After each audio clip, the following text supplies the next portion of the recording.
Welcome to HFA's Wishing We Were Fishing podcast, the podcast where we wish we were fishing, but instead we're recording a fishing podcast.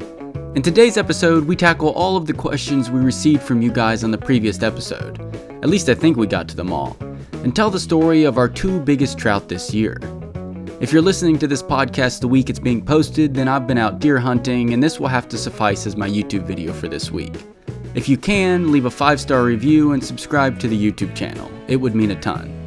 Thanks for your support, and let's get into the podcast. All right, guys, welcome back to another podcast. I don't know what I'm saying. I need another sip of coffee.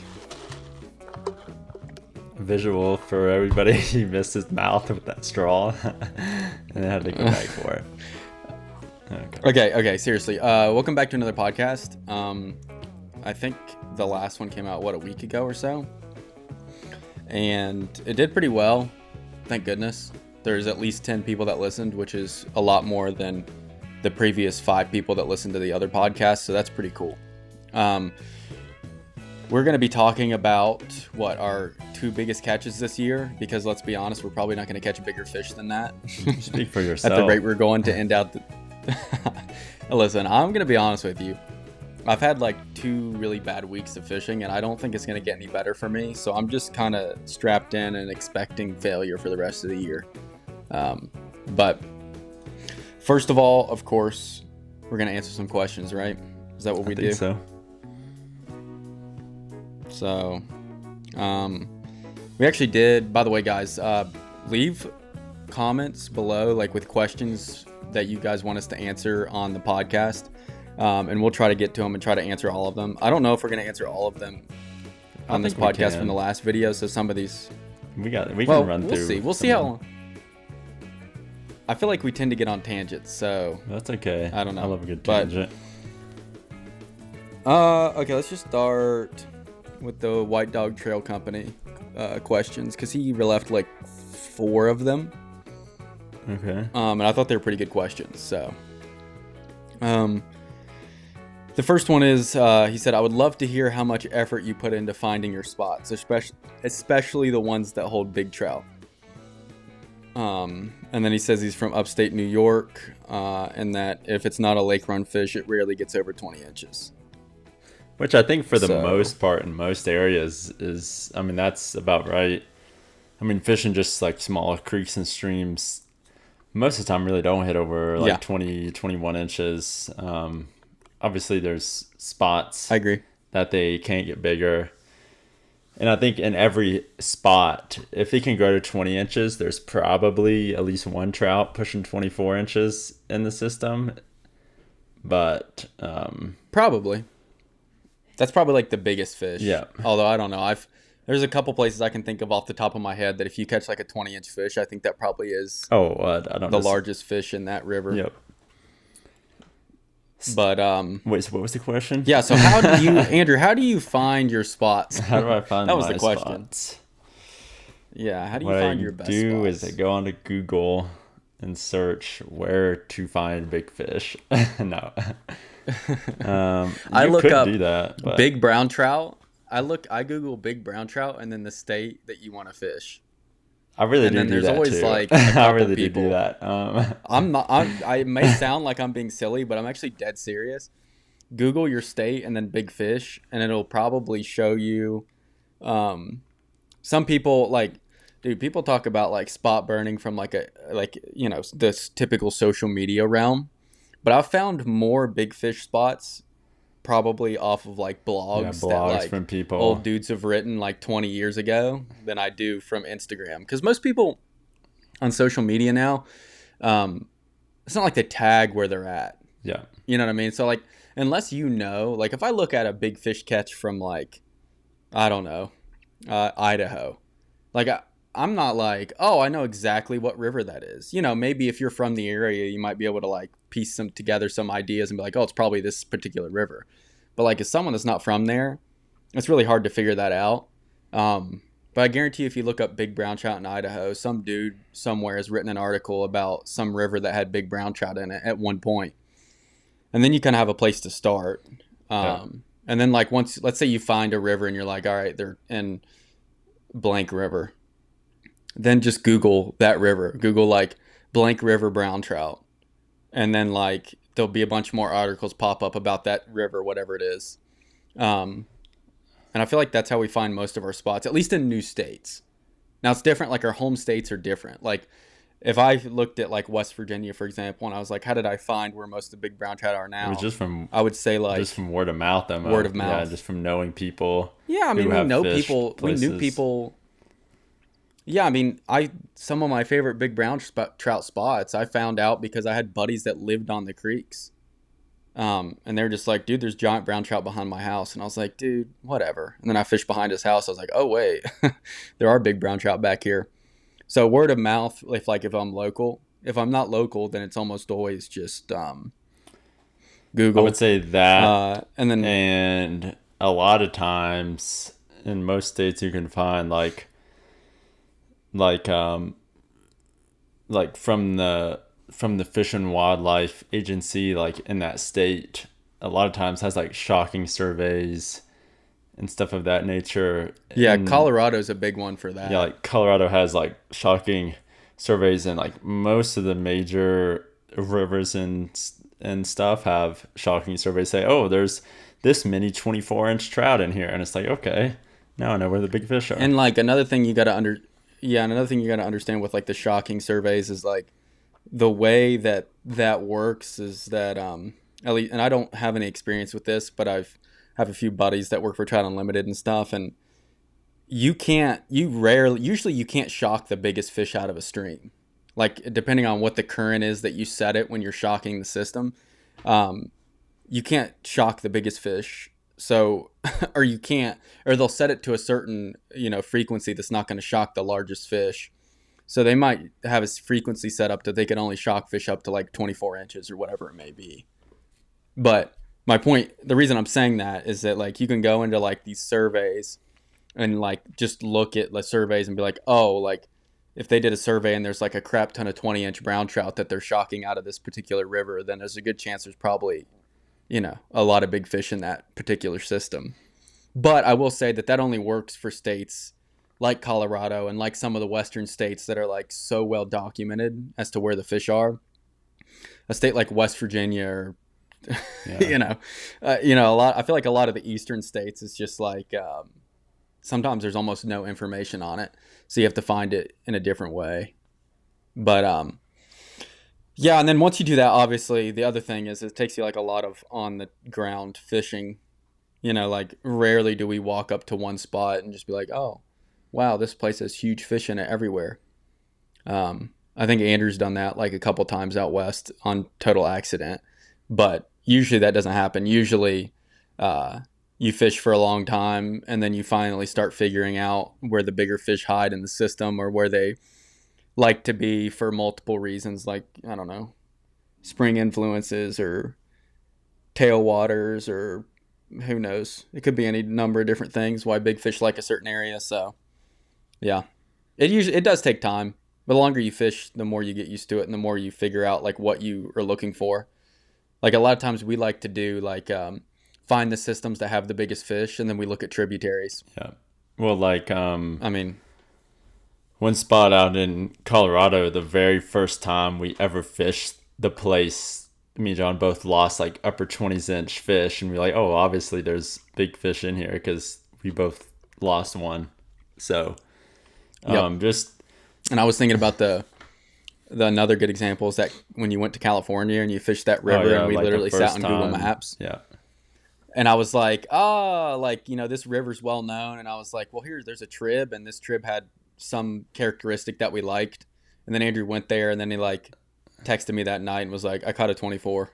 And I was like, oh, well, that was easy. It's just like, but that's just because we knew what we were looking for. Yeah. Well, and we fished a lot of rivers that were similar. The more like the more you've experienced where big fish are, the easier it becomes to find in new places too. But like, oh, out in these 3 other states, I have found big fish in this specific type of spot. And then you go somewhere else and you're like, wait, this is that same type of spot, and you fish it. I mean, there's a good chance there's at least okay size fish. Yeah, those spots I agree. too. So, and I mean, in this question, he said like what is the effort involved in finding and how long it takes you to find good water. Another thing it just made me think of is interconnectivity. Like if you're fishing a creek and it doesn't connect to like a bigger water system, you might as well not even try it. Like I can think of a couple like really good spring creeks that just don't connect to the main river because of beaver dams or whatever it may be, and there's just not fish over like 18 inches in there. So depending on where you live and like what kind of access to water you have, like he's from upstate New York. I mean I've fished up there a handful of times, but I don't know a ton about that area. But if I was going to go to New York tomorrow and fish, I would like look at some of the bigger, more well-known river systems, and then like look at tribs or look at like I would just do a crap ton of internet research. And then when I got out there, I would also use like different, there's all sorts of apps out there. We use Trout routes, but like that can be a good wealth of information too about like public access and like what does Trout routes rate the stream? Like, is it a gold medal? Is it what is it rated? Are there springs on it? Trout routes shows like springs and stuff, which can help out a ton. So there's all sorts of things that you can use to like help find bigger fish. But then also I think you got to like manage your expectations. If you're fishing in an area where like a 20-inch fish is a big fish, then just like set your expectations at that. Yeah. And if 20 inches is like the upper echelon of what you're going to catch, then don't expect to catch 20-inch fish every time you go out. Whereas there's places in Colorado and I'm sure, California and Montana that and if I don't all sorts of, and hook a 24-inch fish, I'm just like shaking it off at the bank because I don't really care because I know there's 30 plusers in there. I mean, I think a 24-inch fish is well, big, I mean, yeah, but I think that there are places that like there's multiple places in Colorado that if I go and I don't catch a 20-inch brown trout, I'm like, this was a really bad day of fishing. Because the quality of fish is just such that breeds that possibility. But like if I was fishing in most places in the Northeast and I caught a 20-inch brown trout, I would be like, this is the biggest fish I'm going to catch out of the stream this year. Well, yeah, so there was just set your expectations. There was a brown trout I caught out east there in West Virginia, and it was like a 20-inch brown, but I was like, it was one of my favorite catches of the year just because it was a small creek that shouldn't have a fish over 15 inches in it. And then I ended up catching like a 20. You're talking about that one that you caught that fall? Yeah. That I took you up to that Which creek? obviously it was a trip with someplace that has bigger trout, but still, I mean, it's just like a small creek that you don't really expect to see anything over 14 inches in it. And that fish was incredibly colored too. So, all right, let's get to the next question. We are going to talk about some big brown trout in this podcast though. Did I say that? We're going to be talking about our two biggest catches. I did. Okay. Anyways. I forget, dude. I'm not with it. I'm trying to drink some coffee to wake up, but I got like I don't know about you, but I get tired every afternoon. Oh, I get tired it is what it is. Well, I was just about to take a nap and I was like, well, I better call you and see if you want to do this podcast because if not, I am gone for the day. I was laying down half asleep when I saw the call and I was like thinking about ignoring it. And I was like, tell you were about to be asleep. I better not because he's going to. I knew what you were going to ask. He's like, oh, dude, this is my one moment to do the podcast. And I was like, dang. Wait, it was either I do it now or I go to sleep, and that's the end of it for the day. Which, by the way, guys, this is like 2 in the afternoon for me, so it's not late. It's almost 5 for me. Well, yeah, I guess it's 2:50. Yeah, it's not late either way. Okay. He said the next question is I use my what mic do you use basically to do the voiceovers or the podcast? I don't know. You can answer this one. I didn't even buy this mic. Andrew did. It's just a I mean, what do you call it? It's just a HyperX. Well, I mean that's the brand, but what's it called? What's it actually called? Like just a microphone on an arm. What? there's a name. I don't know, dude. You're the one that did all the research and bought this. No, it's just a. I can tell you what it's called. Well, I know what it's called. I mean, it's a HyperX. This is a HyperX brand. Quadcast S. Yeah, there you go. HyperX Quadcast S is what it's called. The fact that you don't know that and you spent all that time researching them is I got crazy. these a while back. Well, I don't know the name of it, but it's just a mic. We don't use the ones on the camera for like the podcast or the voiceovers anymore, just because this is easier. It's already connected in our computer, and we don't have to like change out SD cards or anything like from the camera and then put in the computer. Plus, this is probably better quality. Oh, I mean, it should be better quality. So, because we just use on the cameras, I just have the Rode Pro Go or whatever it's called. which the one that's like which you need to order me one of those, by the way. Oh yeah, you gotta text me after this and remind me because I'll forget 100%. Yeah, so that's the podcast mic we use. How many days a week do you fish on average? I probably fish right now, I would say 3 days a week on average. So the way I set it up now is I usually have like 1 or 2 days are usually editing, and then 3 days are fishing. And then I try to keep the weekends relatively free just to spend time with my wife and stuff, because I can fish all week. So why would I fish on the weekend unless the weather's good or something? Like tomorrow I'm going muskie fishing, but that's because I'm fishing with a couple buddies of mine that work a 9 to 5 and they can't fish on the weekday. So And this is Saturday, by the way. It is Saturday. Oh, sorry. Yeah, I didn't think about that. I mean, it could be any day. For those of you wondering, it is Saturday. Yeah, it's Saturday. And what's that noise? No, is that even bleeding through? Somebody started their car. Is that loud? No, it's not loud. I just heard like a vague rumbling. Hopefully You having like an earthquake? Hopefully they drive away soon. I don't know what's going on. Just sit there for the next 30 minutes. No, but I would say on average probably 3 days a week. Obviously, if the weather's horrible, then I fish less. If the weather's really good and I have videos already set up and ready, then I'll fish more. And I did fish probably a good 3 days a week or so more back in the day. Now I'm down to like maybe 1 day a week if I'm lucky, just because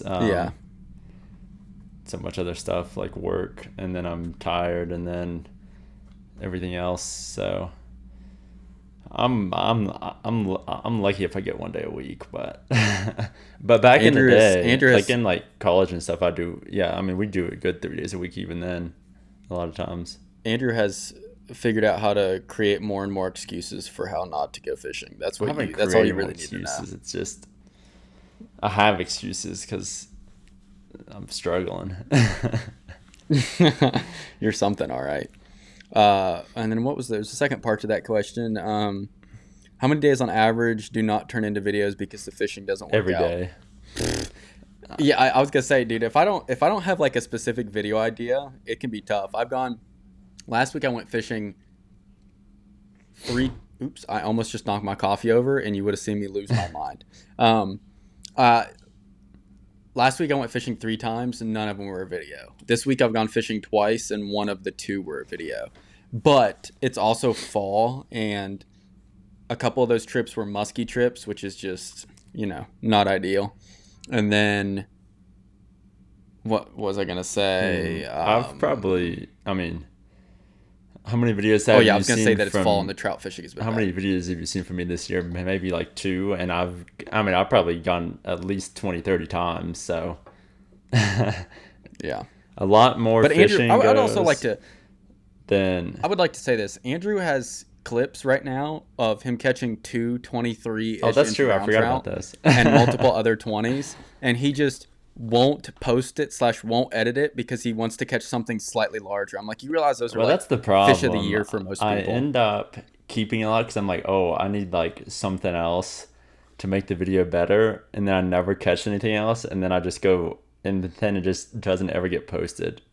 The few fish that I have that are actually of decent size, like who have the one clips, like it was actually a good morning. I caught like 2 or 3 like 21 to 23 inch browns.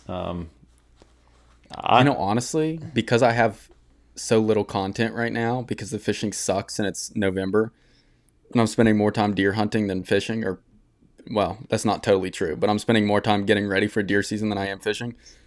You should probably just send me those clips because I could just make a video out of that Because those fish are big. Yeah. Really. Like, what are we talking about And here? the footage of them is good, too. Like it's a good clips That's what I'm saying. Like, what are we talking about? I don't know. That's better than what I have. I'm editing a video right now, which, I mean, I'm excited about the idea of the video because it was, I tried a double streamer rig technique for the first time. So, like, the video idea is there, but I fished for 4 hours and I caught 4 fish. I averaged 1 fish per hour because it was sunny. It was so windy I couldn't hardly cast. And I also drove 3.5 hours to get to this place to fish. Wouldn't do it. So there's literally no redeeming quality with this whatsoever. If I hadn't decided to do a video about this new streamer technique, I would have nothing. I would have spent 12 hours, 6 of which were on the road. Or sorry, 7 of which were on the road and not accomplished anything. So that's what I'm dealing with this time of year. So the answer to the question is quite a few days I go fishing results in nothing. I would say at least half the times. Half the trips you fish, you don't make any videos of. Yes, like I'm about to literally charge all of my GoPro batteries up, clear SD cards and everything after I get off this podcast. I'm going to go fishing all day tomorrow with a couple buddies of mine. And I can promise you it will not be a video. The only reason it's going to be, the only 5 minutes of this whole day that's going to be a video is when my buddy Seth Harmon gives me these flies that he tied me like 6 musky flies. So I'm going to film that because I'll probably end up catching a muskie on those. So then I'll at least have that. So that's really what I'm accomplishing tomorrow. So half of them don't work out. Probably more than that, actually. Okay, another question. I know you're somewhat newer to the Steelhead game. I'd love for you to talk about some of your Steelhead trips. If I had the time, I'd be Steelhead fishing a ton. So yeah, I went Steelhead fishing like 3 times last year for a couple days a pop. It was incredibly fun. Matter of fact, Andrew, well, yeah, we're going on a trip here in December to, I'm just gonna say it. Surely this isn't a secret, is it? I don't think so. I mean, what unless we get like flash mob there, I don't know what would happen. I don't. Yeah. Let's just say we're gonna go up to upstate New York, and we're gonna be fishing for lake trout, but out of a river. We're gonna be fishing for lake run trout. I think everybody that run up this river to spawn is probably like, I know exactly. Yeah, I mean, 99.9% of people are going to know exactly where we are. Plus, it's going to be like the most recognizable place ever. Like, as soon as we start fishing, people are going to be like, oh, look, I know where that is. So, I don't know why I'm pretending like it's a secret. But we'll save just talking about that, though, after we get back. So, yeah, but what I was going to say, though, is that's going to be my first run of the year to go or my first trip of the year to go after like lake run fish. And the steelhead that I have experience with are like the lake run steelhead out of like Lake Erie. So, but yeah, I mean, it's fun.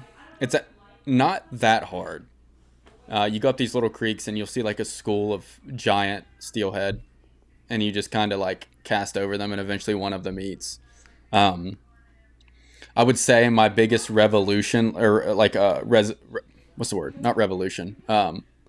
Not resolution. My biggest revelation. There you go. My biggest revelation while fishing for steelhead is white streamers, like white jig streamers, or if you're like a real like, you know, like if you're one of those guys that's like, it has to be weightless, and put a white, like I don't remember what they're called, some sort of white streamer. What are they called? Something white death or some sort of death, something. I can't remember the name of them. Trust me, that's what they're called. They're called something with death. Anyways, it doesn't matter. Then just get the fly down there. If you put a white fly down in front of these steelhead, they eat so quickly. So I would say bring white streamers.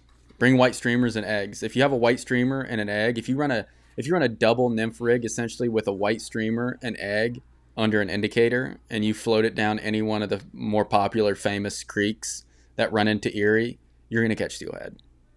You just got to kind of find them. So I would just like keep moving until you find them. And once you find them, Just sit on them, catch a bunch of them, then try to find some more. It's really fun. It's honestly, legitimately some of the more fun you can have, especially in the winter, because there's not really much else to do.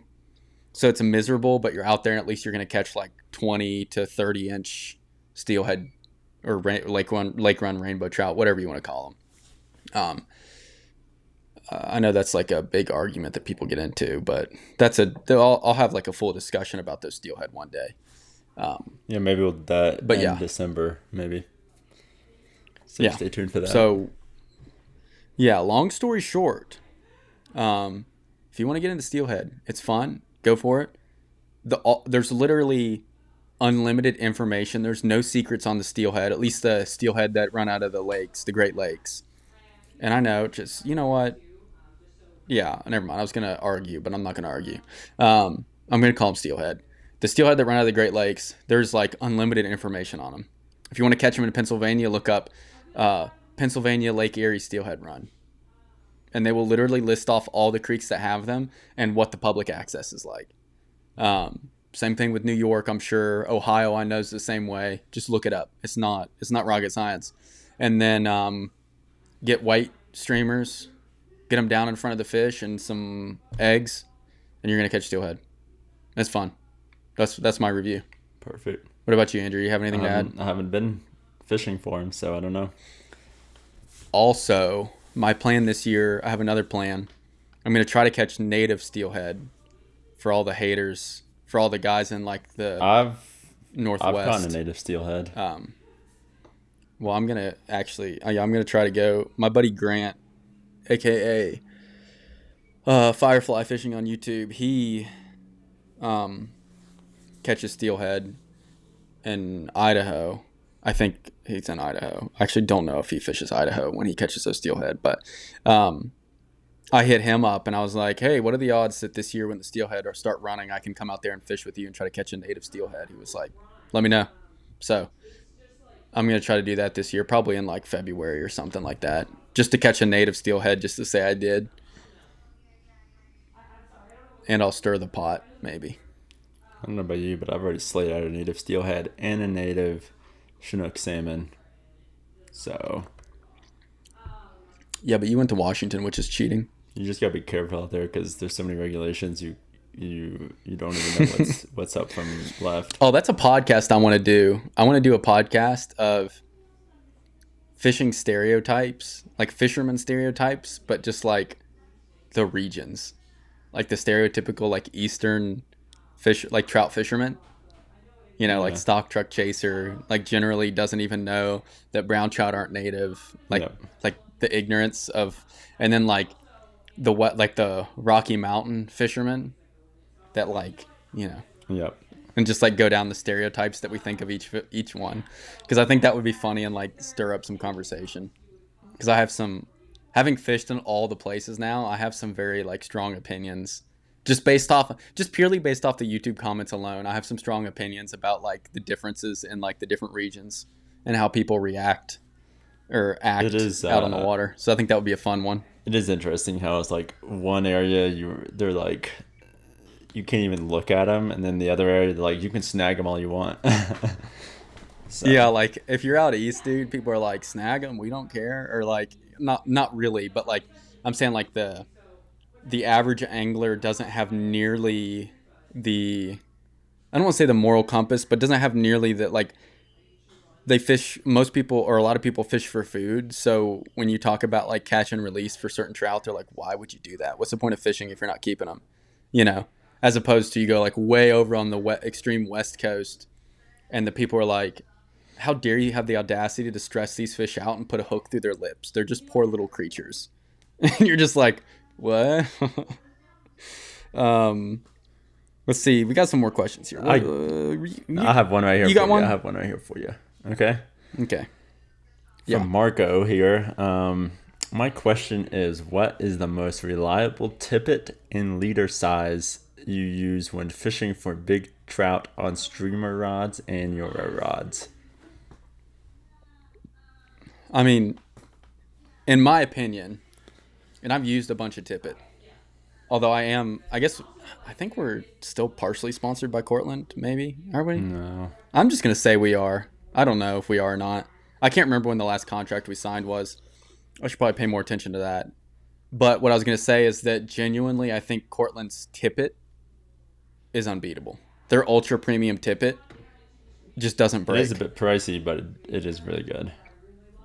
It doesn't break. And I've used like I would say all of the other brands I've used.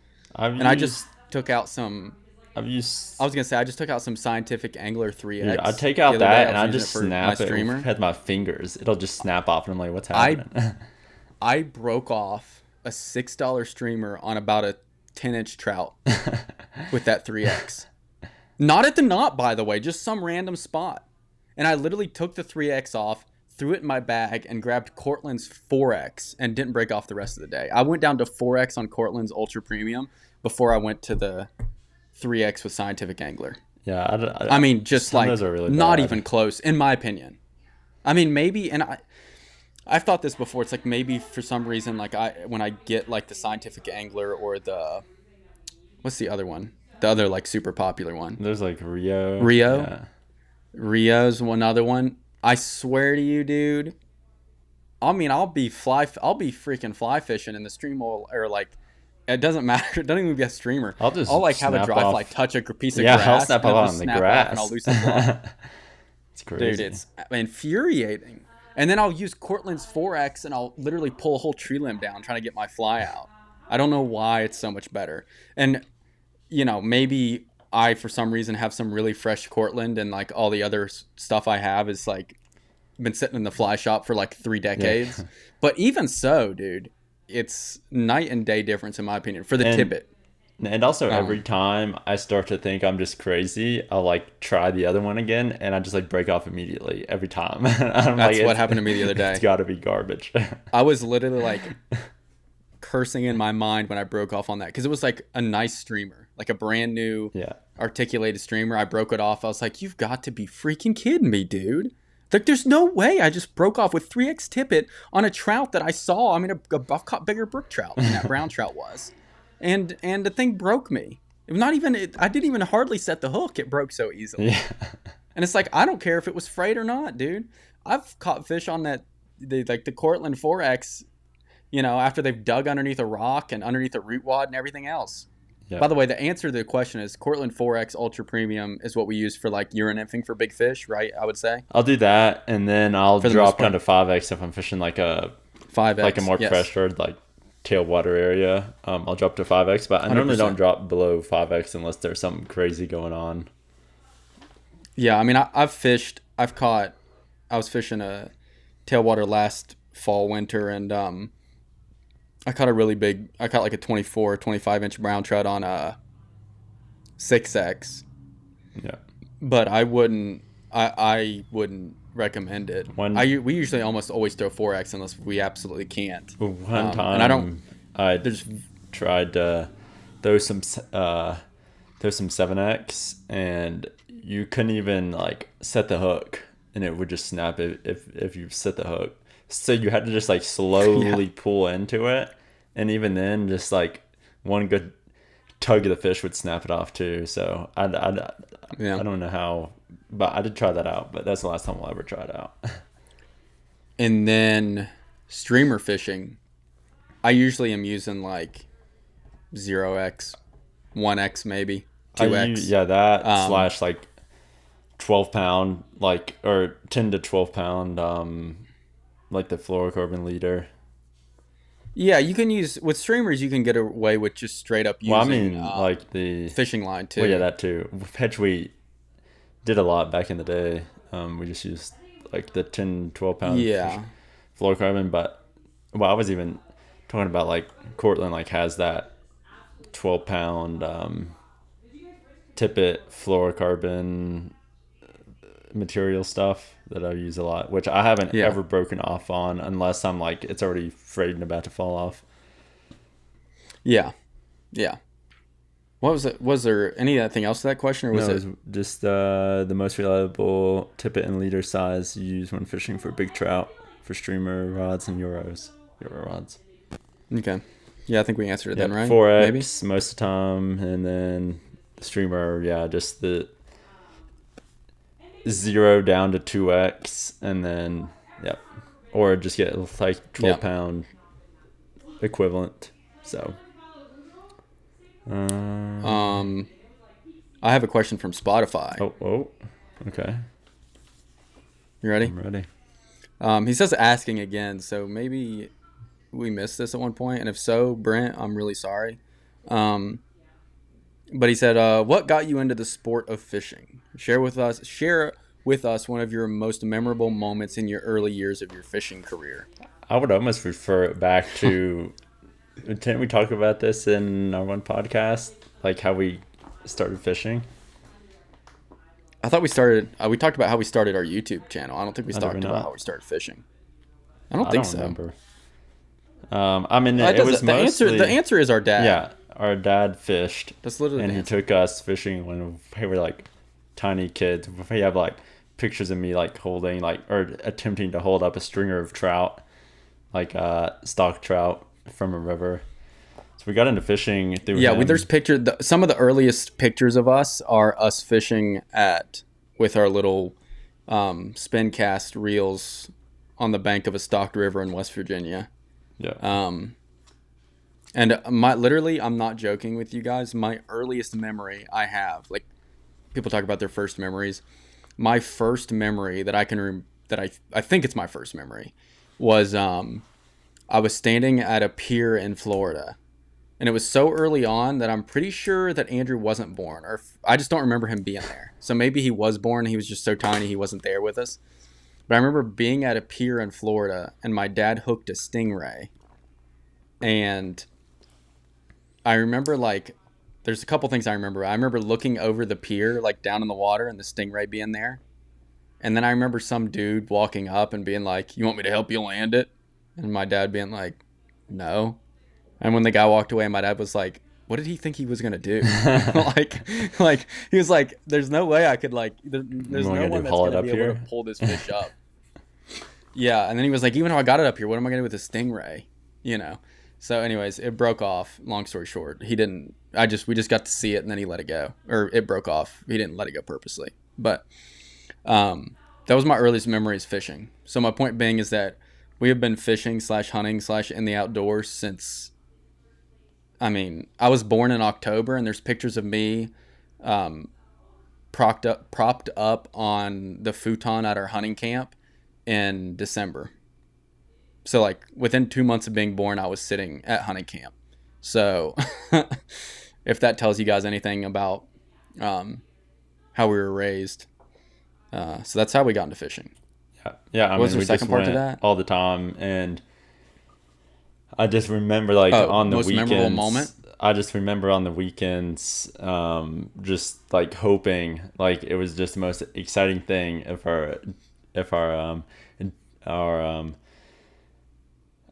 dad was like, "Oh, do you want to go fish for a couple hours?" And we were that was the most excited we'd ever be all week. If we got to hopefully I know, we go used fish. to beg him just to take us to the local stream for 2 hours. Yeah. He's like, we only got about 2 hours. We were like, sounds perfect. Yeah. What was your most memorable early moment in your fishing career? I have one for you. Was losing a golden trout. I knew you were gonna say that, dude. I knew it. I was like, that might be interesting? That might be my first memory ever in life.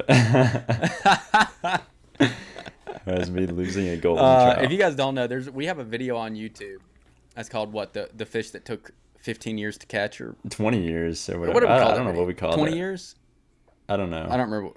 So I don't remember what we called it, but there's a video on YouTube about Andrew catching his first golden trout that you guys should watch. And by the way, when we say golden trout, we're talking about the Palomino trout. We call them golden trout because we're West Virginia boys, and that's what you call them out there. Literally what we call them out here. I know it's not correct. If you went out to West Virginia and called that a Palomino trout, and they would just be staring at you like you're some kind of idiot. Like, what the heck did you just say?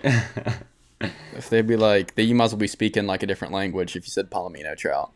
So we call them golden trout. I know that they're not golden trout. Everybody relax. Yes, and we've caught the golden trout. Take a deep breath. Out in California. We know we've caught the golden trout. Dude, when we posted that video, everybody's like, dude, do you even know there's real golden trout in California? I was like, dude, I've been there. I caught them in the stream that they're native to, the stream, the original OG #1, stream that they're native to and 4 different tributaries of it.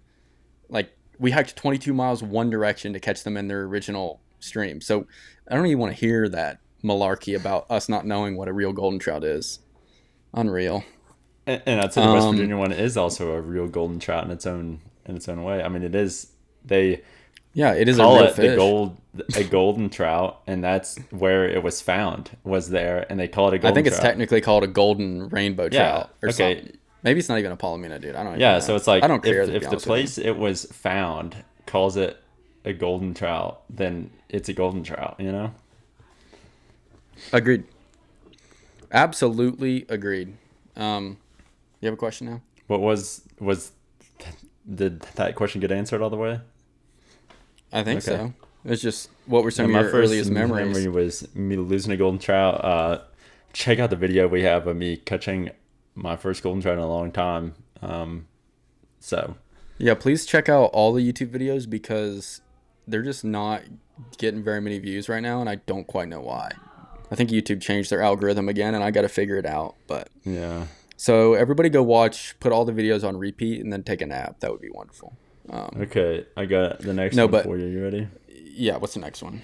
Yeah. Would you, from our buddy John, our buddy I don't John. know, I'm just making that up. Just because it was your name. Oh, I was like, which John? I don't know a John. Would you be able to talk about spin fishing with inline spinners or do more videos with them? I've never caught a fish on the spinner. I don't know what you're talking about. Well, next question. No. I'm just kidding. No, I'm just kidding.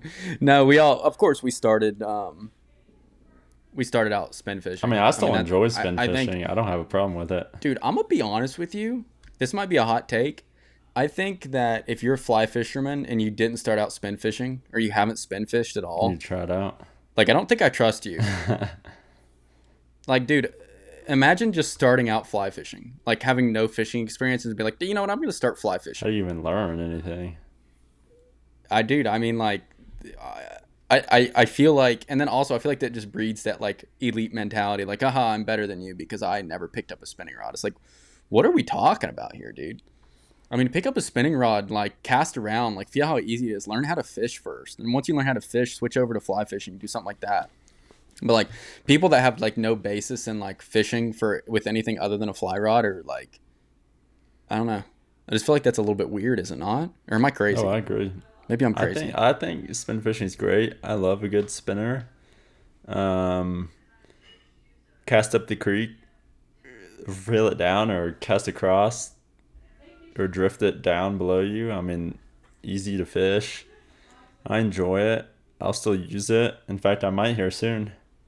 And in fact, for our trip. So no, we're gonna fly fish. Dude. I'm just saying, dude, bring a spinning rod, dude. I'll cast a spinner right in there.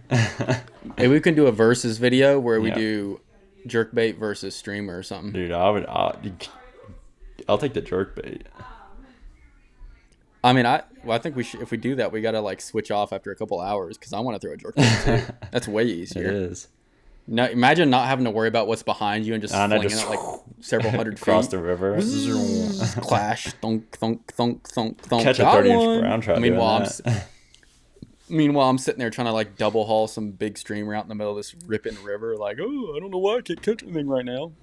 No, yes, using spinners is fun. It's much, much easier than fly fishing. And that, like, it's just the whole technique is spin fishing in general is just way, way, way, way, way, way, way, way easier.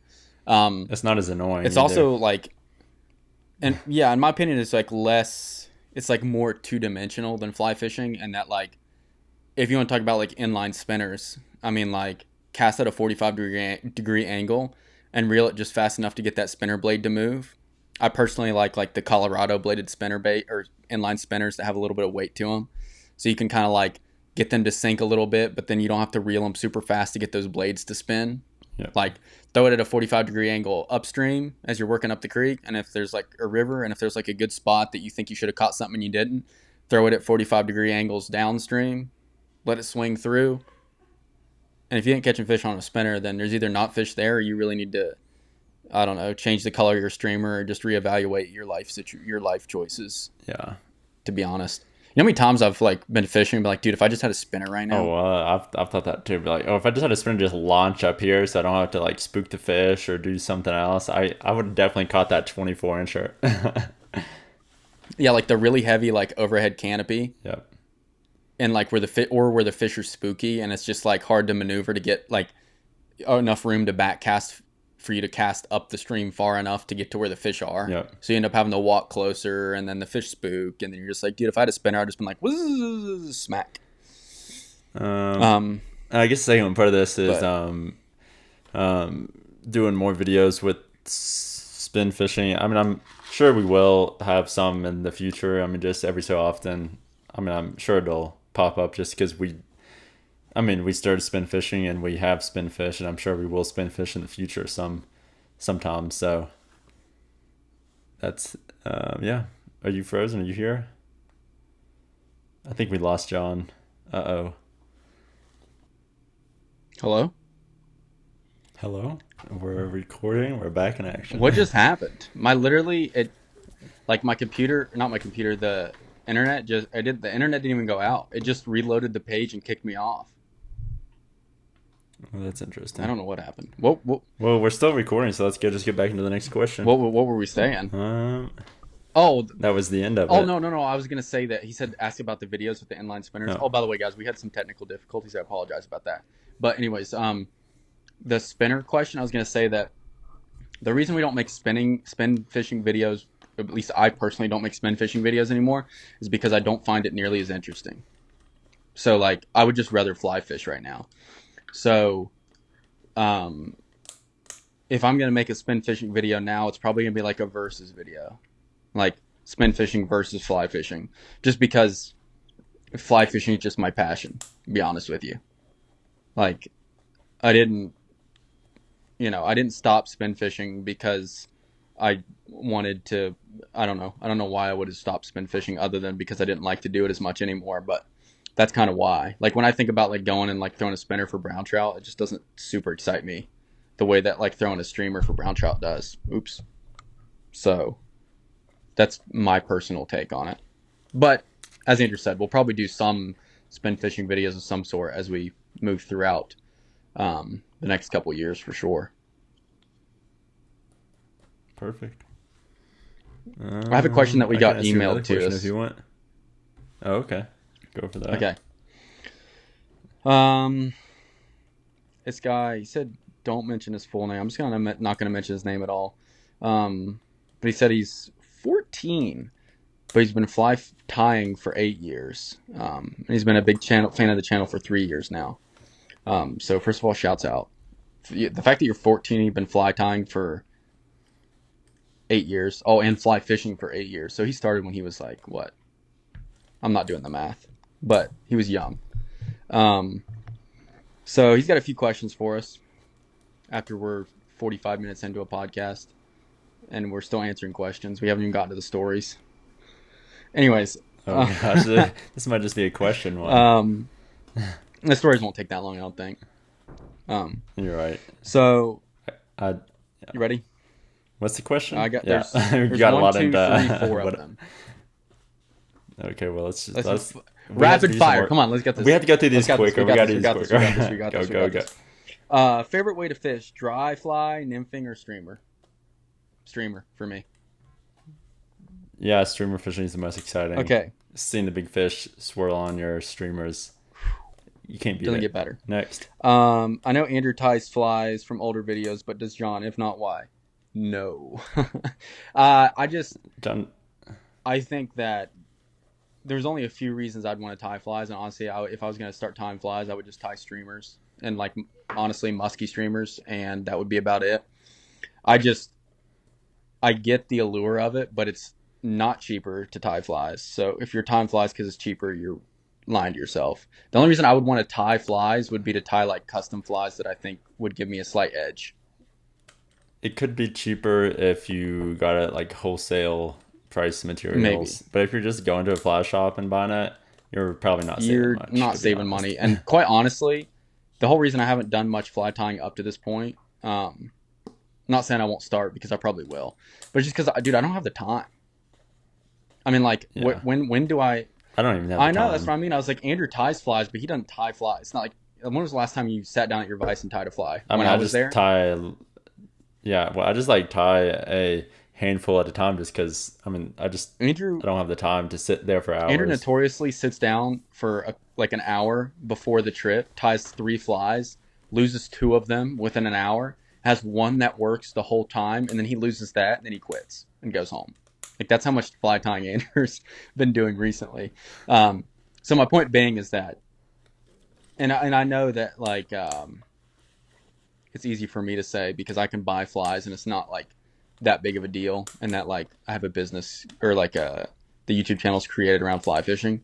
But I think once you spend all the time tying plus buying all the materials, you're not coming out on top. So unless, like, you just have a passion for fly tying, and or, as I said, you're trying to, like, create some new fly that's going to give you an edge over the competition, um, I just don't see a reason for it. Or at least for me personally, I'm just not there at this point in my fishing career right now. As I said, will I do it at some point? Absolutely. Like, I like the idea of it. I just personally don't have the time right now. And I also don't want to spend like $100 on fly tying stuff. How much is a vise? A good vise? I mean, you can get a cheap one. I don't want a cheap one. Like $60. I mean, I figured $100. $100 for that. $100 in fly tying materials, or how much would that? How much would it cost for me to get enough fly tying materials to start tying streamers? I mean, if it's just one streamer you're in mind of, yeah, you could do it for $80-$100. Okay, so there I'm $200 to be able to like tie like a good amount of them though. You could probably tie. Yeah, and then the first 20 I tie are going to be absolute dog water. Well, So my point then you being have to is that spend I will $100 do it at more. some point. I just haven't done it yet. I haven't felt the need to do it yet. And I personally, like, unless I, like, have some, like, I really have a passion for it, or like there's some there, I don't know. As I said, there's some edge that I'm trying to give myself. Um, I'm just probably not going to do it for now. Now I say that, and I might ask for advice for Christmas, and then next thing I know, I'm tying flies, and every other video is a tie and catch. But as of right now, it's just not really even on my radar that much. So if I want a custom fly that's tied, I can either ask Andrew, or I have other buddies that tie flies and are very, very good at it. So that's my humble opinion. I mean, I got you that ties some great streamers. Will ties incredible nymphs. You know, ties them like a madman. Yeah. My buddy Seth ties some crazy looking musky flies. So it's like, I really don't have a reason to do it right now, to be honest with you. So that's my answer to them. Okay, next question. Next question. So that was way too long. I'm sorry. I'm really sorry. I feel like the need to defend myself, because I feel like people, like, fly fishermen get really snooty over, oh, you didn't tie your own fly? Well, then you might as well not even be out there. Anyways, what brand of rod do you guys like the best? Does that brand sponsor you? Dun dun dun. We're not sponsored by any rod companies. Yeah, we are. Oh yeah, we Guidelines. are. That was new. You're right. It's like, dude, yo, we're definitely I'm sponsored. not So we're sponsored, and I say sponsored as in, like, we get free rods from Guideline, but genuinely we like the rods. Well, I'm gonna rephrase that. I like the rods genuinely. I used them for about a year before I signed anything with Guideline, because I wanted to make sure that I liked the rods before I actually sat down and signed a contract and actually started using them and specifically shouting them out. But no, they're awesome. They're I think like a Scandinavian company, but they just started. They just opened like a USA fly shop, like a US based. I don't know what you want to call it, base of operations for Guideline, and I genuinely like the rods. Like, I think the rods, for the money. And by the way, this is like, although this is my opinion, I've run this by like Bradley and a couple other like really good anglers that I let them use like the Guideline like Euro nymph rod. I let Brad use it when we went out and fished a month ago or so, 2 months ago, and he was like, how much are these rods? And I was like, I don't know. I don't even remember how much they are, to be honest with you. $300 or something like that. Maybe $350. I don't remember for the Euro nymph specific rod. Not that much in the grand scheme of Euro rods. that can run up to Yeah. $1,000. And he used it, and he was like, genuinely, for the money, this might be the best rod on the market, like for that in that price range. He was like, it has the feel of a rod that costs double that price. And I think that's true for like most of the rods across the board there. Like their NT11s that we use for, that I use for streamer fishing and stuff. They're so lightweight for what they are. Oh, I really like the one for the streamer fishing. I did almost break my arm a couple of times, or break my wrist for sure on jumping from that 3-weight to the 6-weight. I almost dropped the rod in the water a couple times. Yeah, because that thing's so much stiffer than the 3 weights that we're used to using.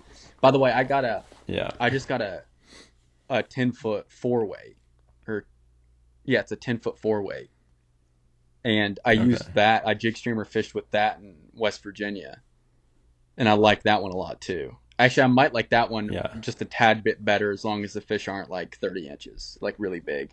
Yeah, like mid-20s and down. Yeah, it's also like a really good Euro rod for like, it's a very good nymphing like Euro rod for big fish, because it's got just a little bit more backbone than like the 10-foot 6-3 weight that I was using a bunch.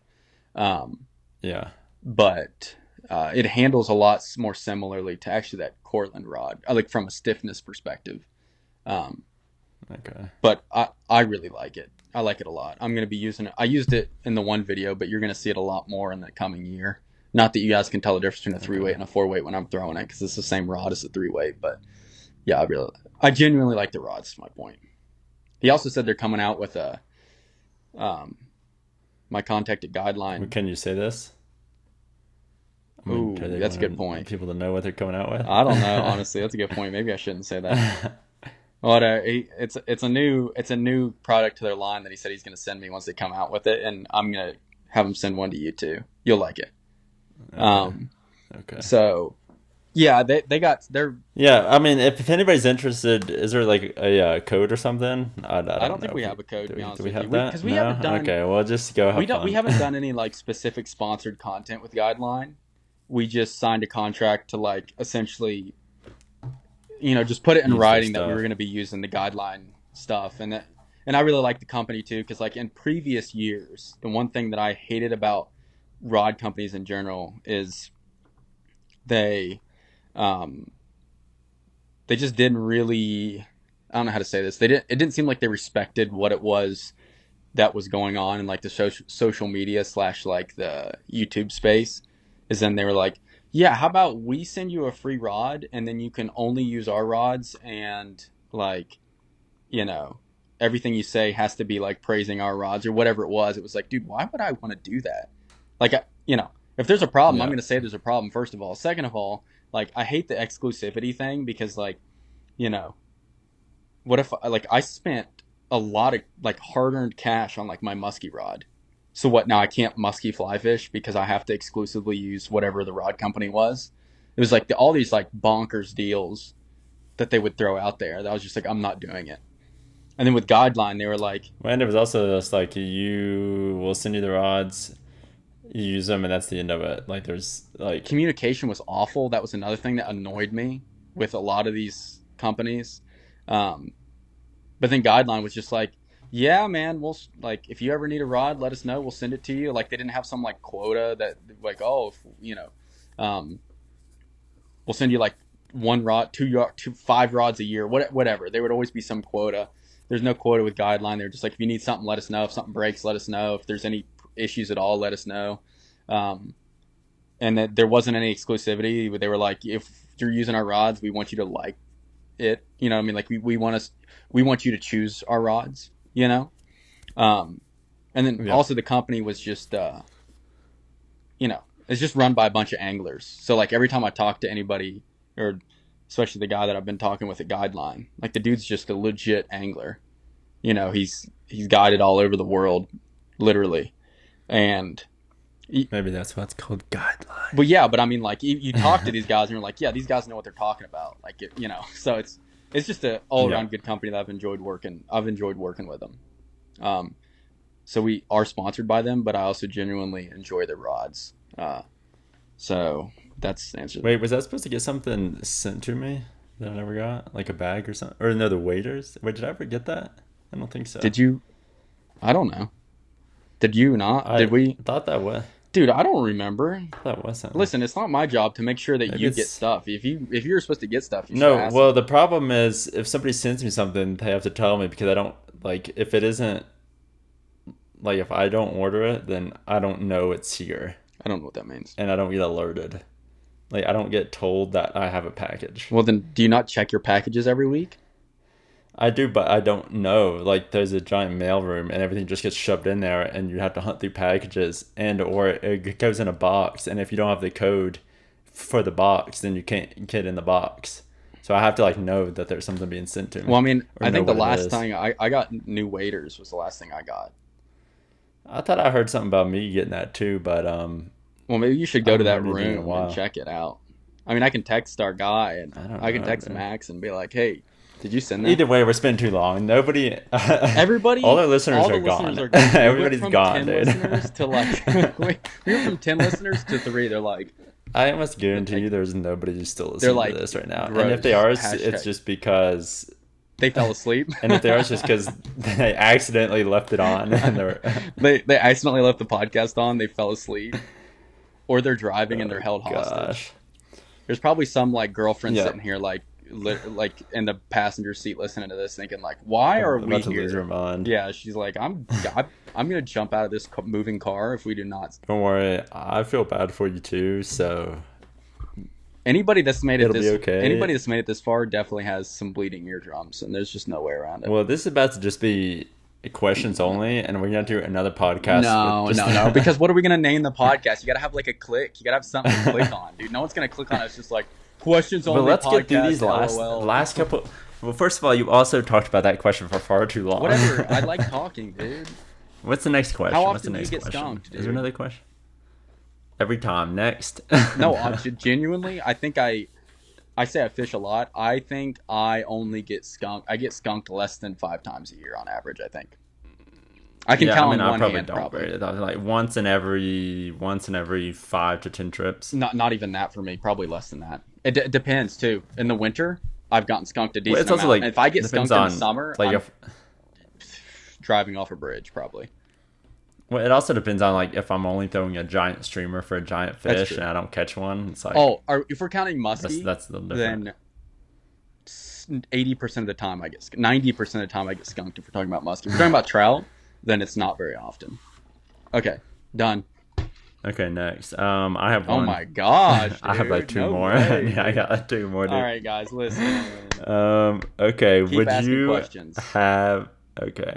Would you have any advice on how to locate big browns on large water in the winter? Like, are there any specific things you look for that would indicate a certain section of water might attract some of the bigger migratory fish better than other sections on the same river?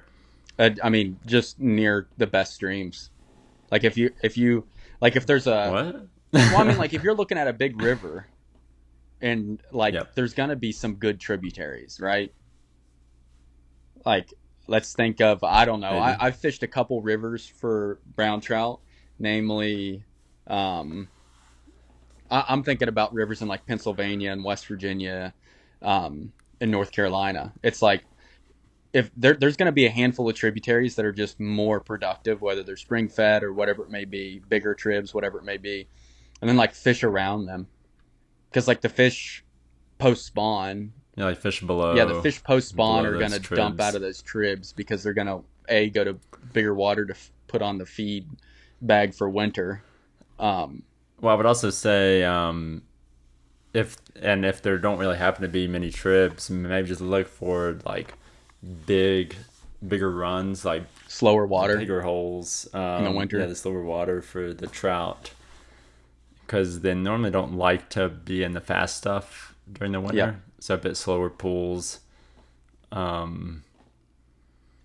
mean, the whole migratory trout thing, it could be in a conversation in and of itself, and that like, you got to know what time of the year that those big fish are going to be in that water. It happens to be the winter usually. Like post spawn is like my favorite time to do it.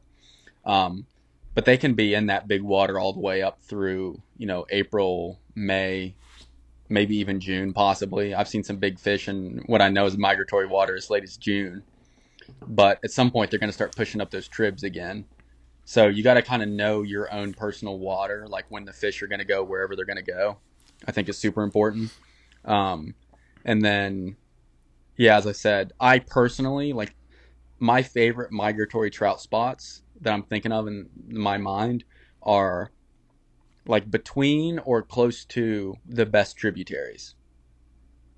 Like the further you get away Like from the good if there's a tributaries, place where you know that they spawn a lot, like, oh, they spawn a lot in these few tribs, fish like the stretches like in between those tribs, or if it's like huge stretches like 10 plus miles, then just pick out like bigger yep. pools in those sections to fish. And like, and you'll probably find and another some. thing to keep in mind when you're fishing for these bigger migratory trout, it's not a numbers game.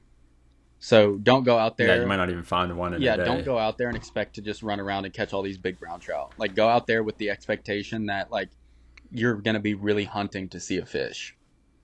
And so, like, if you go out and fish a hole or 2 holes or 3 holes or 4 holes or half a dozen holes and you don't see one, that could be fairly normal. You got to figure out where those fish are at that given time of the year.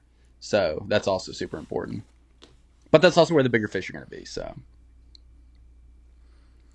Well, yeah, and I guess on that, and if you don't know like anything about the tribs in the area, just start checking out the tribs too. Like, see, like, go in the fall and be like, oh, do they spawn here in the fall? Or so it might like take a while to figure out where the most kind of productive areas on, just based off like, oh, I know I've seen them spawn here, I've seen them here a lot at this time of the year. So it might just take some time to True. Like 2 or 3 years even to really locate. Like, I know based on the past 3 years, I know they like to spawn in this area, which means in the winter they're going to be dropping down into these 3 pools. Yep. And there's like a bunch of 20s stacked in there, or 30s, whatever. 30s, 40s. Whatever you're looking 40s. for. So I want to go to the White River, 58s. By the way. Gosh, you don't know how much I would like to sit on that boat. Oh, yeah, dude. I need to find a new guide. If you guys have a guide that you'd recommend on the White River, let me know in the comments below, because I need a guide to take me to the 30-inch promised land on the White River. So 30-inch promised land on the White River. I'll sit there. I'll streamer fish. I'll sit there with an egg. I mean, don't, whatever. Dude. If it's 30 inches, catch me with an egg. Catch me with a bead. Catch me with a... I mean, I want to catch it on the fly, but as long as it's a fly fishing technique, I will not be that picky. All right, what's the next question? Or do we have another one? You said we had one more. Yep. Do you have non-designated streams in West Virginia that hold good brook trout? Good brook trout? I'm in Michigan. I find some. Yes, I'm in Michigan. I find some streams that have native brook trout that are not designated by the DNR for trout. Ooh, not designated in West Virginia for brook. The sticky wicket there is brook trout, because brook trout, at least in the Appalachians around here, are not. They really don't. They do not like. Most of our non-designated water is not that great. It's not like it doesn't even hold trout at all. Now we have some decent non-designated water for like brown trout and maybe even rainbow trout that I can think of, but brook trout, I can maybe think of one stream that has. I mean, I'm sure there's a couple, but I would say like overall, no. I mean, unless we're talking good about brook trout too. Good brook trout. That's the other thing. I don't think it's gonna be good brook trout. You might find some brook trout, but it's probably not going to be good. I mean, unless you call, like, I've caught some good brook trout in, no, but that would be designated. I was going to say in rivers, like migratory brook trout that are pushing out of the streams and end up in a river. But even those rivers, I think, are designated as something, because a lot of them are stocked. So I don't know. I would say that generally no. I mean, I'm sure if I got, like, some of my Trout Unlimited buddies on here, they'd be like, yeah, we got some non-designated brook trout waters that are pretty cool. So I'm not gonna say there's none, but I wouldn't come to our side of the country or our neck of the woods and be like, oh, I'm gonna find some really good non-designated brook trout water. I would just look at the really good designated brook trout water and go there, because there's plenty to catch, and we get some pressure, but not enough to not catch them unless the water's really low, in which case you gotta You might spook them, but that's about it. So. Okay, great answer. Are we finally out of questions? Next question. No way, dude. Listen, okay, I'd just like to say, first of all, thank you guys so much for asking questions, because I think one of the podcasts a while ago, we had all these, we were like, please ask questions, and we had literally none, and we had to make up a whole podcast without questions. Well, to be fair, this last one actually got viewed by some people too, so I think we actually had more questions. Oh. Like this one might get 10 views and we don't have any questions. I thought the last one got 10 views. So what's this one going to get? 8? Well, this one got a couple K because you shared it with our with the main channel. Yeah, but most of those people didn't actually watch it, though. Questions. That's true. They just clicked on it because they thought it was an actual video. Yeah, they clicked on it and then they were like, dude, the average view duration on that YouTube video is like 8 minutes, and it's like an hour and a half long video. So that just tells you that most people, I mean, they might have clicked on it and gone to Spotify, I don't know, or Apple. But yeah, there's still like, at this point in the video, there's still 10 listeners. Don't get it twisted. Well, for those 10 listeners, and I feel bad for the people who were just not answering the questions too, who stopped listening an hour. Yeah, they're like, oh, he's not answering my question. But hey, we're gonna answer all these questions. If you don't think we answered it, you can just ask it again, and we'll refer you back to this podcast. Listen. We want, if we get enough questions, we're gonna have a 6-hour podcast one day where me and Andrew just spend the entire day answering questions. Or we'll just start picking out the better ones. I mean, all of these have been pretty good. I feel like this is what I do feel like. We said that we were going to do this podcast for like the true fans. I feel like the questions are like higher quality because it's people that actually want to know or want to talk to us or care. Like the questions if I just posted a random YouTube video, like the people that would leave comments on that would be absolutely insane. Like they would just be off the wall probably. But these questions are actually legit. So shouts out to the 10 listeners. You guys are awesome. Anyways, continue. Sorry, I didn't mean to interrupt you. And this is the one guy that said he would rather us on the YouTube video podcast that we post, also with Spotify and Apple. Oh, yeah. This guy said he would like us to just show our faces, and we were going to do that for this one, but we couldn't quite figure it out, so maybe on the next one after this we'll be able to do it. Basically, we're too dumb. We just couldn't get it set up. We are fishermen. We are not tech guys. And I spent like 10 minutes trying to figure this out, and then I was just like, you know what? I'm just gonna do what we've been doing. But we'll try to fix that. We'll try to change it to that, because I understand, like, if I'm ever on a podcast and I pull it up on my phone to watch it, I would rather see their faces. I mean, but I'm pretty ugly though, so I don't know. Oh, I'm definitely ugly. They might see our faces recording this podcast and then be like, you know what? On second thought, go back to the fishing content because that's way better. Anyways, what's the question? Yeah. So, but yeah, we are planning on changing that up if we can figure it out. The question he had though was, which I don't think you answered, but is Maine on your bucket list for bigger brook trout?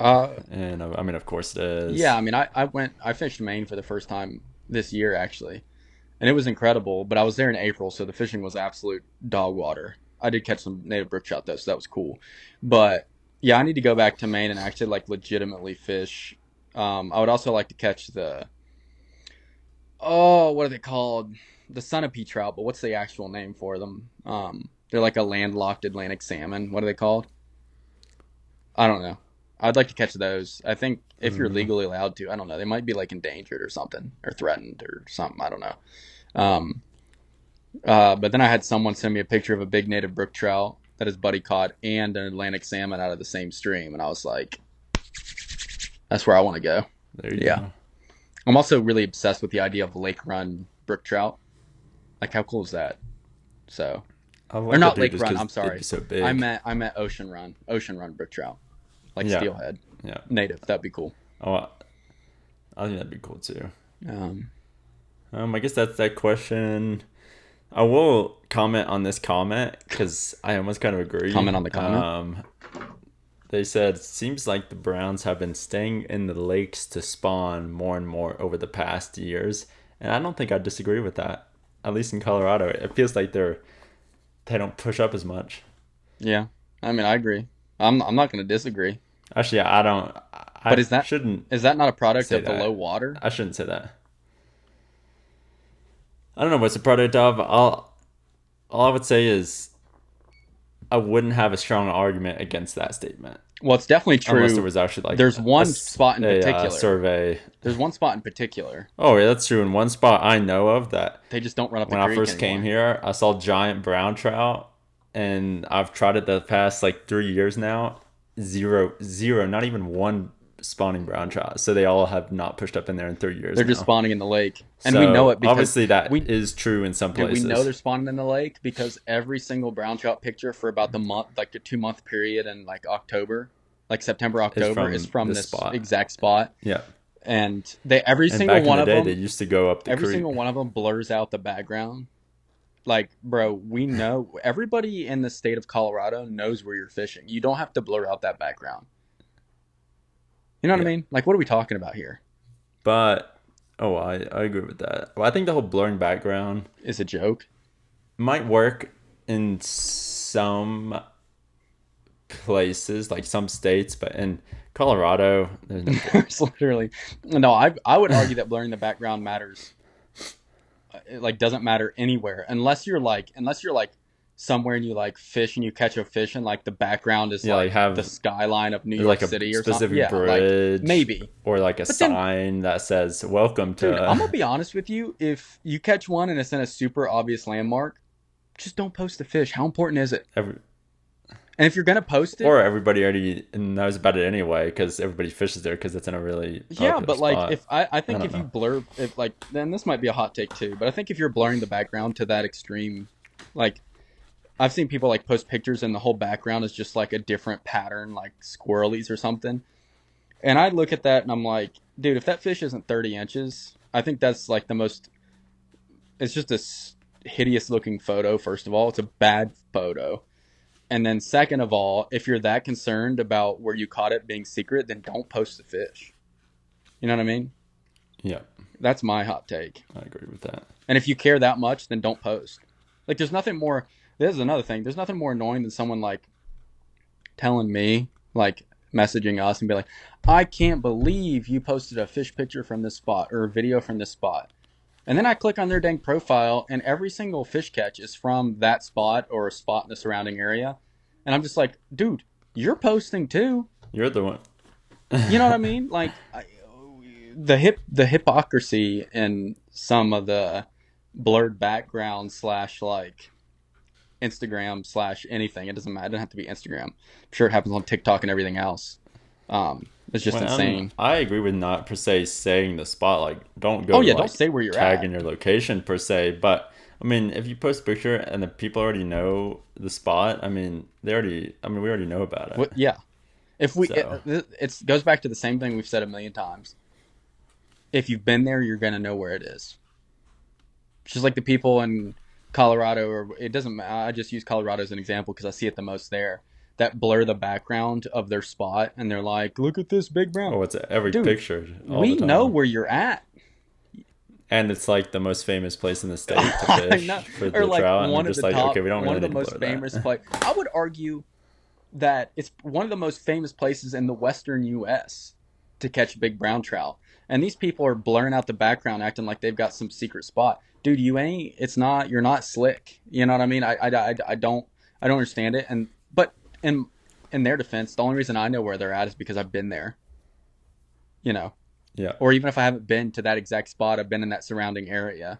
And trust me, it's not like your spot is that much of a big deal. You know what I mean? Like, it's all 6 of one, half dozen of another. You know what I mean?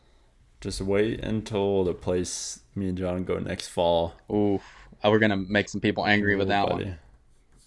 We're going to make people angry, or the people are going to think we're somewhere else, and they're gonna be like, I mean, a lot of people will think that we're somewhere else, but the people from that area are gonna be like, I literally hate you with everything in me. And then we're gonna click on their profile, and it's gonna be a bunch of dudes holding big fish up with blurred backgrounds, even though you can clearly tell exactly where they're at.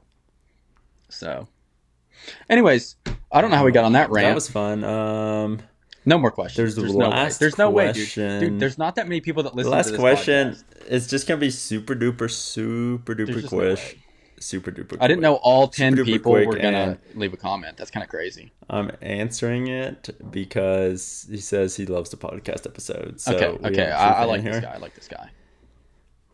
And I already asked you this before the podcast, but would you ever consider starting a Discord server for the channel? I mean, not really, because maybe if there were so many people interested in it that it was like hundreds of people. If you like want a Discord server, you want a Discord server for the channel, someone leave a comment and say, like this comment for a Discord server.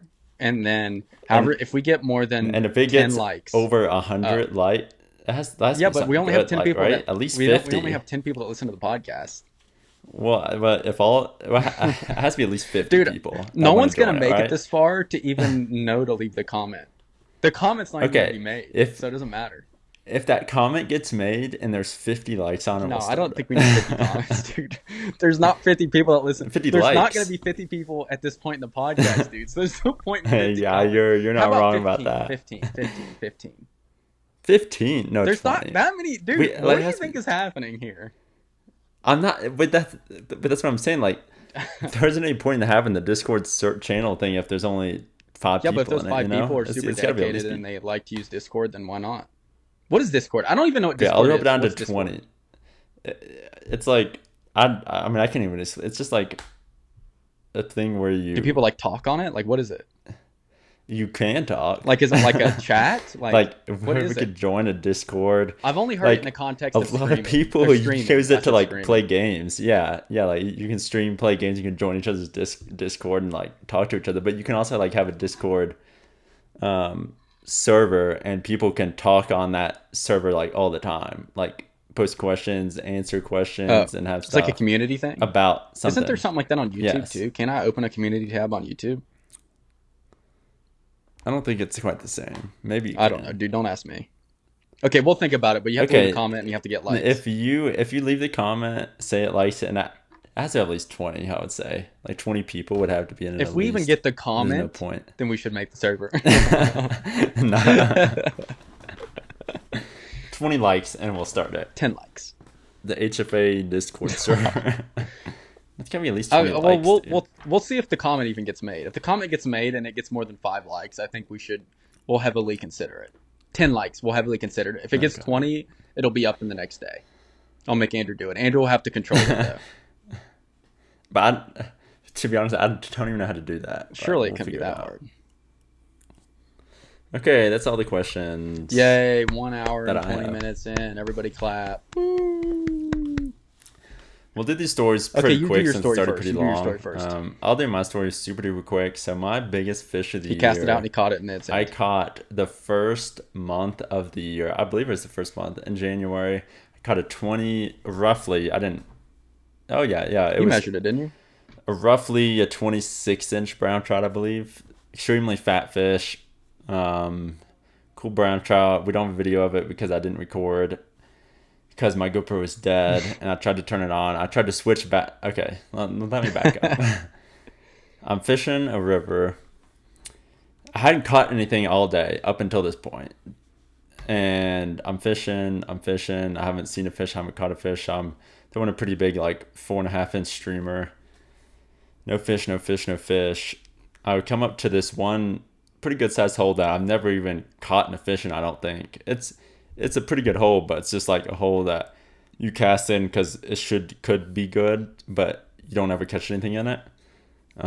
Casting it, didn't see anything. Cast at the very back end of the hole. Started making a couple strips, and I didn't record because I hadn't seen anything up to this point all morning, so I was kind of like giving up on recording. Can you believe that, guys? But I make this cast. Pretty far cast, like I'm like way out there, like I can't even control my line, I can't control anything. I cast out there, I start stripping in, and I'm like, wait, is there like something following my, like I think I see the water behind my streamer like making a wake. I'm like, is that something behind my streamer? And I start stripping faster and faster, and then I lose it because my streamer then starts to go in the current, so I don't see the wake anymore. but I just keep stripping, and then it just kind of stops, and I kind of pull back into it. And I'm like, this has got to be a big fish, because I saw the wake first of all, and two, it's like, I mean, I can feel it right as I pull into it, like it's not something small. Pull into it, start to fight it, bring my line up so I have more control over it, and then I try to record. I try to hit the record button, then hit it. The GoPro is dead. And I'm like, okay, let me like fight the fish out of the current at least first. So I'm fighting it for a bit. It gets out of the current. I'm like holding the fish. I'm like, and I like start to see it now too. I'm like, wow, that is a really big brown trout. And I'm like, let me see if I can change out the battery while I'm holding this, which is very hard to do if you've ever tried to do about the something dumbest like that. thing you could do if you actually wanted to land the fish. Yes, but I hadn't lost it yet.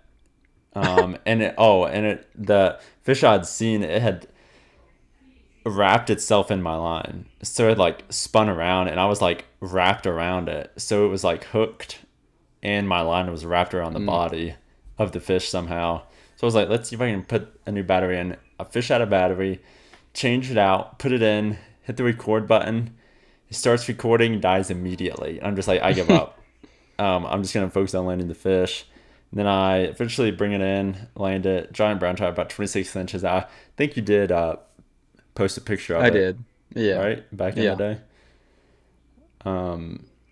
Maybe it'll flash on the YouTube video screen. I don't know. That requires me to actually edit that, so we'll see. And there was a really big, fat 26-inch brown trout, biggest one of the year, first month of the year. And it's all downhill from there. And it's all gone downhill from then. Exactly. And it was also like 20 degrees. I was going to say, it was super cold. It was frigid. Like, it was like, I got there and it was probably like single digits. So, and I caught the fish. I was like constantly breaking off ice off my guides the whole morning too. So not fun, but I did catch that big fish. Not on camera, so it didn't ever get posted. Which that also happens too. We catch a big fish and that doesn't happen to me. We don't post it because we don't have the footage. So that was my biggest fish of the year. Speak for yourself there, buddy. I record for my big fish. Oops. That's what he says, but there's been times. I don't think there has been times, honestly. I think there's always times. All right. So my story is actually in a YouTube video. So some of you guys are probably pretty familiar with it. Or could be. Honestly, the video, no, that video did do really well. This video, people kept saying it was AI, and I'm not sure why they thought it was AI. What? Yeah. There's literally a comment yesterday. They'd be like, something about AI reporting. And I was like, what is happening? What? Some dude said, LOL, this is a fake AI report. I'm like, what are you talking about? Who reported it as AI, first of all? What do you mean fake report? Anyways, no, so my story starts out when I opened my eyes in the morning and I rolled out of bed. I'm just kidding. That was supposed to be funny, but it wasn't. I was about to say, let's not go back that far because Andrew just stared at me blankly like I was an idiot. I'm already gone here. Dude, I need a drink is what I need. Okay. Settle in. So I caught my fish during the cicada hatch this year, which comes once in every, is it 13 years or 17 years? They say that, but I mean, there's also different brood hatches, so it ends up being once every like a little more often than like 13 years. No. Because I had it happen to me. Yeah, in a different area. Like in the last, yeah, I know, but that's what I'm saying. Like, yeah, but for this area, they're around. Yeah, but for this area, okay, for that spot, it comes once every 17 years or whatever it is. Okay. Anyways, it doesn't matter. I go out. It was kind of early on in the hatch, but I had some vague luck with cicadas, and I'd had a buddy that had some pretty good luck with cicadas. So I was like, you know what? I'm gonna go out there and like throw cicadas around and try to catch some fish. And it was at literally, I'm not joking, it was the first hole of the day. I think when I edited the video, I made it seem like it was like later on in the day. It wasn't. I literally got out of the car, walked down over the hill, down to the creek, and started fishing. And I was throwing cicadas around, and I wasn't like having that much luck. I think I got like 1 or 2 hits, and it wasn't crazy. And then like one of the first good runs of the day, I walked up to it, and I was throwing cicadas. Didn't catch anything. And I was like, well, this sucks. So I switched, and I had my Euro rod with me. So I switched, grabbed my Euro rod, and was fishing that same run. And I caught some little brown trout, I think. And I released the brown trout. And as I released the brown trout, I stood up and I was like talking to the GoPro, saying something about, well, like at least I caught a brown trout, which is a good sign. And I caught movement out of the corner of my eye. I was actually behind me. I caught movement where a fish had like risen up and grabbed a cicada off the surface. And it was behind me in a spot that I'd already actually casted my cicada at. But I saw the rise and I was like, oh, I'll throw my cicada there again. So I went back, grabbed my rod, my dry fly rod with the cicada on it, and went back there and casted where I saw that fish rise. Didn't catch anything there, as per usual. I don't know if it was because they didn't like my fly or what the reasoning was, but they just were not rising on my cicada. So I was like, all right, I'm just going to nymph to try to catch the fish that was rising. So I started nymphing over there, and I think it was like my third cast nymphing. Maybe it was pretty quickly. I threw a nymph over there and immediately felt a thump. And I set the hook and it just didn't move. It was one of those hook sets where I set the hook and I was like, you know what? That could be the bottom. But it was just like, if you've caught big trout, especially nymphing for big trout, you know what I'm talking about. It's so heavy that it could be the bottom, but it's just like mushy enough, or it gives just enough that you're like, well, it wasn't a rock. If it's the bottom, it's a stick, you know? And then I felt the fish like shake its head once, and I was like, oh boy, I've got a big one. And I hadn't really like attempted to catch many big brown trout up to that point in the year, and definitely not on a nymphing rod. So I had like a real trouble like gauging how big the fish was. Like when I was fighting, I was like, oh, that's probably a 2-footer, which is a huge fish. I'm not saying it's not, but I was like, oh, that's a 2-footer. There's my second 2-footer of the year, because I'd caught one other 24 or 24 and a half inch brown trout earlier in the year. And I was like, oh, this is another 2-footer. And I was even kind of like, honestly, I was vaguely careless with a couple of the swings of the net, because I was just thinking it was a 2-footer. And I say just, like, not that I don't want to catch a 2-footer, but that, like, if I'd known it was like 26, 27 inches, which is what it ended up taping at, that I probably would have been a lot more careful. But it wasn't until I'm like in minute number 5 or 6 of the fight, and the fish is just sitting on the bottom, and I have the rod tripled over trying to get it up to me, that I realized that it had a lot of weight to it, and it was probably bigger than I thought. And then finally, after a long, long fight, I finally got it into the net. And as soon as it hit the net, I was like, this fish is way bigger than 24. I mean, I knew it wasn't like 30, but I knew it was probably an inch or 2 or 3 or 4 bigger than 24. And I unfortunately did not have my tape measure with me, or not my tape measure. I've been bringing around a bump board with me when I fish for big brown trout. And I didn't have it with me because it was the first spot of the day, and I just forgot it. It wasn't like purposeful. I just totally forgot it. Which I was like, well, this is stupid. Of course I catch the biggest fish of the year probably, and I don't have my bump board with me. But I also wasn't going to leave the fish in the water and run up to grab a bump board, because it would have taken me a minute to go get it, and I didn't want to stress the fish out too much. So I just measured it on the rod and then put the rod on the bump board, which isn't the most accurate measurement, admittedly, but it was like somewhere in the 26-inch range. I said it was 27. It could have been 26. It could have been, I don't know. It doesn't matter. It doesn't really matter. It was a giant fish regardless. And yeah, and then after that, I couldn't even buy a 20. I don't think I've caught a fish over 20. That's not true. I caught a third 24-inch fish like that same month. And then I haven't caught a fish. I caught those 2 23s last month. I've caught a lot of big fish this year. The more I think about it, the more I'm like, actually, I've caught quite a few really big fish. But my point being is that after I caught that fish, I haven't seen a fish over like anywhere near that size since then. It was just like a complete luck fluke thing that happened. Ran into a big fish, got lucky, caught it, and then I haven't, seen one since then of that size. And I think that fish was probably migratory, because the spot I caught it is just a flat rock. It's not even a good hole. You could fish that hole in like 364 days out of the year. You're not going to catch a fish out of that hole over like 18, maybe 20 inches. But I just happened to be there when this giant, like 26, 27 inch female was moving through the area, and probably had a lot to do with the cicadas too. So, Although I didn't catch it on the cicada, I think it was there because the cicadas were hatching. Because it was in like a fairly shallow, like flat rock of a run. So, yeah, anyways, that was the story of my biggest fish of the year. So our two biggest fish were approximately the same size, give or take an inch, which is pretty cool. But they were caught in different. Both brown trout. Well, actually, that's not true. Oh my god. Well, no, if I count the steelhead, I caught a 29.5-inch steelhead. Well, that's technically the biggest. Oh my gosh, I didn't even tell the right story, dude. There's less of a story to this. Well, let's just say hold on. okay, hold up. I can tell the story in a minute. No, hold up. But this is good.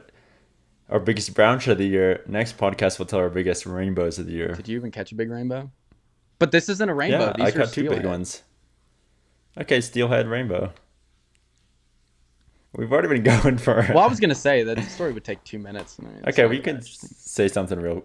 Okay, I was just gonna say. So this is a story. This is a story. Just know we've dropped down to one. Just know we've dropped down to one person. Okay, listen. For the now. one viewer, this is what happened on my biggest steelhead of the year. I was fishing with my buddy Micah and my buddy James, two buddies, and we were fishing, and they were using something. I don't know what they were using, but it wasn't working. And I was using one of Andrew's patented hand-tied jig streamers, and I was catching fish, and they weren't. And I caught this. I hooked into this fish on the most popular creek in all of Pennsylvania. I hooked onto this fish, and right before dark, and James and Micah were just sitting there watching me fight it because they were not actually mad, but let's say that they were hypothetically upset because I was catching a bunch of fish and they weren't. I don't think they were actually upset, but they were kind of just sitting there watching me cast or watching me fight the fish instead of actually helping me. And then finally James was like, you know what, I'll help you, buddy. And he comes over there and he's like, lift it up so I can put it in the net. And I'm like, I can't lift it up. And he's like, just pull it up. I'm like, dude, I'm trying. I'm using a 6-weight. And then finally, after I like tugged as hard as I could, I got it up high enough and James put it in the net and he was like, this is a 30-inch fish. And I was like, no, it's not. And I looked in there, I was like, that's a 30-inch fish. It wasn't. It was like 29.5. And I'm not lying, because if it was anything, like, why would you lie about 29.5? You might as well call it 30 at that point. But it was 29.5. And yeah, that was technically my biggest fish of the year.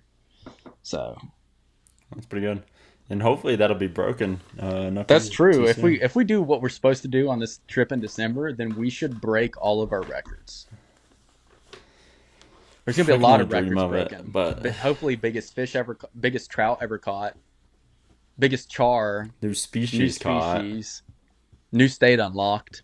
Okay, and we'll leave it at that. Yeah, longest podcast ever. Let's freaking go, dude. Okay. I guess you want to wrap it up. Say bye-bye. Leave a comment. Leave a question. So, yeah, leave a question. Just a couple. Yeah, leave a question. No, and I was going to say this too. You should, for the one listener that's still here, first of all, thank you so much for making it this far. Second of all, leave a comment. Ask another question. Because everybody that left a question they're the best, And then third of all, what's the third of all, Andrew? Oh, like it. Oh, leave a 5-star review. Is that what you're supposed to say? Yeah, leave a review on Spotify. 5-star review. Apple too. I think you can leave a review on Apple. Yeah, I think so. Share it with all your fishing friends. Tell them that this is. Tell them to maybe skip this podcast, but there's others.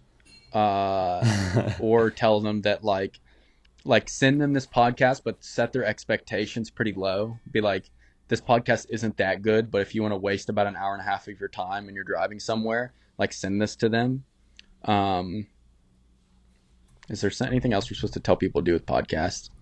I feel like when I hear podcasts, they're so professionally done, and they're like, oh, thank you to these fine sponsors. Well, that's because they do it so much. We'll get it down too. No, we won't. At our rate, well, we might hit like 10 podcasts in 3 years. 2 years from now, we'll hit our 10th podcast. We got it. We're gonna have almost 10 by the end of the year. Yeah, right.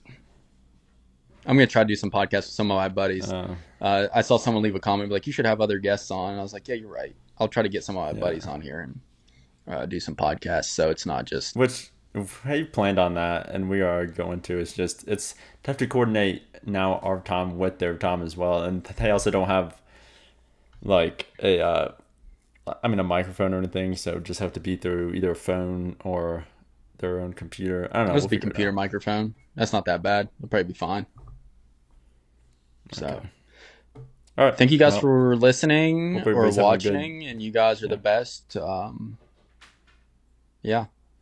Thanks for watching Wishing We Were Fishing, where we wish we were fishing, but instead we're making a podcast. The end. Bye. Awesome. Perfect.